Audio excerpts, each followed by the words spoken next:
Well, let's head to South Africa now, where food prices have risen rapidly in the last year, and that's leading to concerns over low levels of nutrition.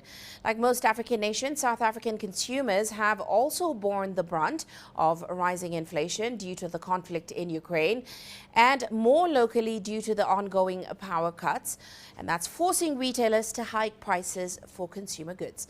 CGTN's Sumitra Naidu tells us more. Food inflation in South Africa hit 13.4% in February. It's the highest reading in 14 years. The average cost of a food basket per month is now around $270. With over 30% unemployment, many can't afford to eat. So we have to understand that the issue is both increasing prices as well as the low level of wages in South Africa.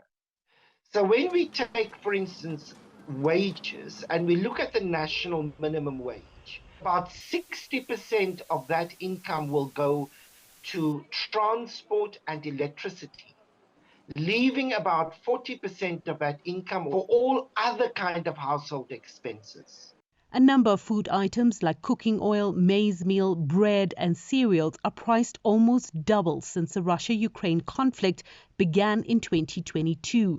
Fuel prices also hit record highs last year, pushing up the cost of almost all goods and services.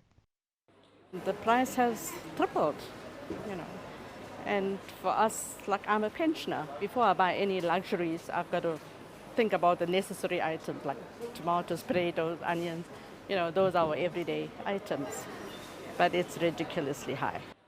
Low-income earners are stretching the budget to buy food, but are choosing cheaper options that are not always the healthiest. Hungry children cannot learn.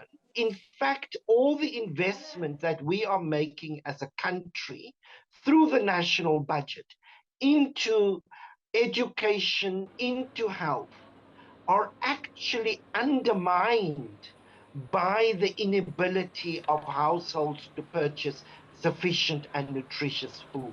Consumer inflation eased a touch in February to 6.9%. Food inflation, though, is moving in the opposite direction, forcing many to go with fewer meals. From data that's gathered amongst low-income households, for example, that their food inflation, when they buy a basket of necessity goods, for example, that's sitting at close to 17.5% year on year. So there is actually quite a disconnect between the food inflation that Status A is reporting, which is already very high. Compare that to the 7% overall inflation rate roughly that we're seeing at the moment. So almost double normal or headline CPI is food inflation. That's a significant knock on households' monthly expenditures. Studies are already showing the impact poor nutrition has on young children. Stunting before the age of 5 causes long-term damage. Eventually, these children will become young adults without a good education, pushed back in the cycle of poverty. Sumitra Naidu, CGTN, Johannesburg, South Africa.